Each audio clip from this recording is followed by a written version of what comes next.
I was very curious. I wanted to hear about their blacklisting by country radio after they had made critical remarks about the war in Iraq that then President Bush was launching.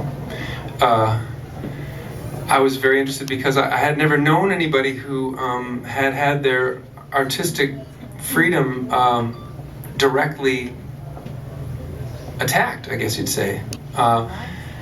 And that's what happened to the Dixie Chicks. They put out this record called Home, which was really beautiful, and it had a kind of a more bluegrassy or mountainous flavor than a bunch of their albums had before, and it was doing really well. And then when they made these remarks about the war that they were in opposition to, country radio stopped playing them entirely.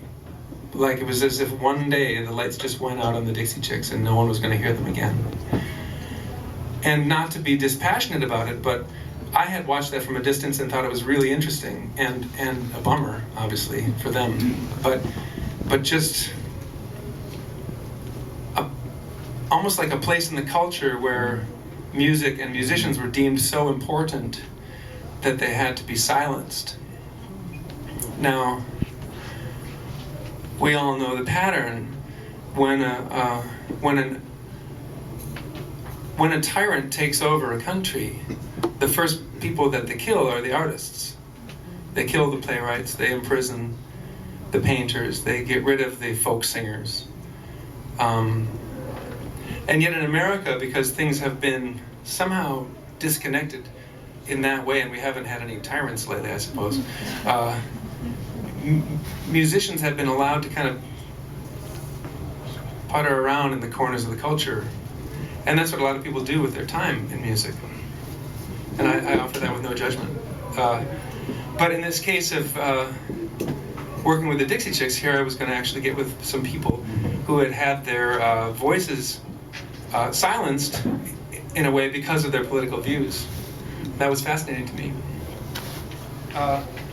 So we had some long conversations. It turns out that the four of us had a lot in common. We had misadventurous experiences trying to have children. Lots of methods among the four of us were tried, not with each other, obviously, but in our respective marriages. And on the first day, through sort of by way of conversation, we ended up sort of sharing war stories about trying to have children and all the technologies you can end up using. And we ended up writing a song that day called "It's So Hard When It Doesn't Come Easy." And I guess it was a nice icebreaker. I'm really proud of the song, and I love the imagery in it. And I would have been happy if we'd written several songs of that quality. But the next morning, I was drinking some espresso very early and thinking about some things they had said about being blacklisted. And in particular, some things that Natalie Maines had said about whether she was willing to make peace with the people who had persecuted and insulted and, in a sense, silenced her. She was unwilling to write anything that was conciliatory at all. She didn't want to take part in any kind of apology, and I found that so fascinating. And the next morning, as I was swilling my espresso back in my caffeine days, I suddenly thought of this phrase, "I'm not ready to make nice." And I think a lot of the time for me, a song starts with like a title and 3 or 4 lines of a verse, and then I sometimes leave it be for a bit at that point. And in this case, I did the same thing. I'm reminded of a story that this mathematician called Richard Feynman was quoted as saying that a mathematician is a machine for turning coffee into theorems. So it's possible that a songwriter is a machine for turning caffeine or wine into songs. So I showed up at the studio all caffeinated with this song, and we wrote it over the course of a very funny, liberating,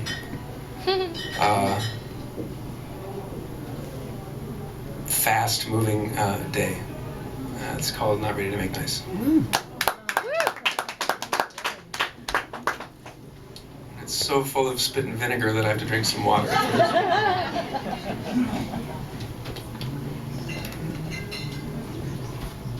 One other thing I'll add is that I will forever respect Natalie Maines for not punching me for collaborating with them on the two hardest to breathe songs I've ever sung in my life. One is called Easy Silence, and it has a breath every 4 lines, and it's insanely hard to sing.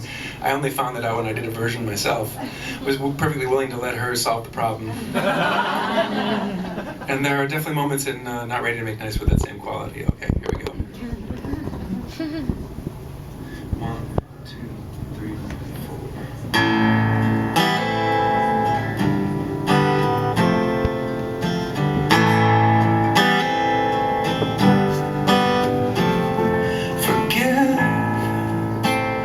Sounds good. Forget, I'm not sure I could. They say time heals everything. Well, I'm still waiting.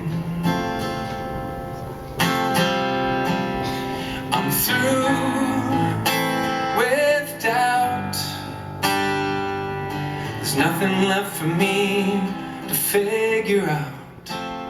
I paid my price, and I'll keep paying. I'm not ready to make nice. I'm not ready to back down. I'm still mad as hell, and I don't have time to go round and round and round. It's too late to make it right. Probably wouldn't if I could, 'cause I'm mad as hell. Can't bring myself to do what it is you think I should. I know you said, can't you just get over it? It turned my whole world around, and I kinda like it. My bed and I sleep like a baby with no regrets, and I don't mind saying it's a sad, sad story when a mother will teach her daughter that she ought to hate a perfect stranger. How in the world can the things that I said send somebody so over the edge that they write me a letter saying that I better shut up and sing or my life will be over?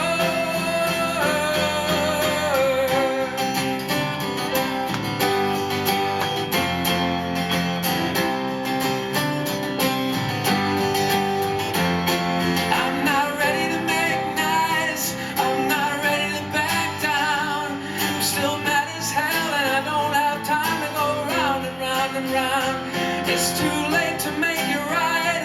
I probably wouldn't if I could, 'cause I'm mad as hell. Can't bring myself to do what it is you think I should. I'm still mad as hell, and I don't have time to go round and round and round. And I probably wouldn't if I could, 'cause I'm mad as hell. Can't bring myself to do what it is you think I should. What it is you think I should.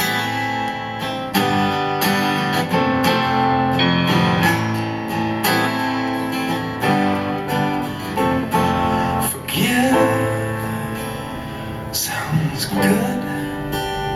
Forget, I'm not sure I could. They say time heals everything.